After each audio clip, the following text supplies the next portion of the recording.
ตอนนี้เฮียยังมันนี่ซะน้อยโนว่าเอ้ยกินยังไม่กินห่านมันวะโอ้ยกินอาหารซะตัวกินมีเบอร์เกอร์กับอย่างอันนี้นี่ของเจ้าตัวนี้ของเจ้ากินแล้วอิสโอเคกินน้ำกันล่ะหอยซะน้อยตัวนี้หอยซะน้อยตัวนี้แซ่บพอตอนกินน่ะไอ้ซะน้อยแซ่บบ่ลูกว่าจะไหนลูกแซ่บบ่ลูกโอ้แซ่บนึกว่าแซ่บบ่ลูกหอยโดยไม่ลูกอ่ะ แซ่บละกินมาดิหน่อยมาเฮ็ดเอานั่นน่ะอันนั้นมันบ่ได้เรื่องหนอกตานั่นน่ะอันนั้นเฮ็ดตาส้มตาหวานตัวน่ะ กินแล้วมันแซ่บแล้วลูกเด้อกินมันอิ่มกินแล้วเมื่อนอนอาบน้ำอาบท่าแล้วก็นอนแหละแซ่บบ่ลูกแซ่บวันนี้วะกินมันอิ่มแล้วลูกเด้อ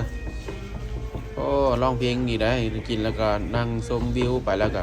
ร้องเพลงไปนำเปิดเพลงให้ฟังอีกโอ้มีความสุขแค่2คนนี่กินก็ม่วนแล้วก็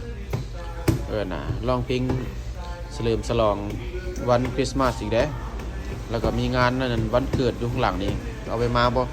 ได้ลิ้นซ้ำมื้อนี้น่ะแทนที่สิได้เข้าไปลิ้นมันก็เจ้าก็จองไว้ก่อนแล้ว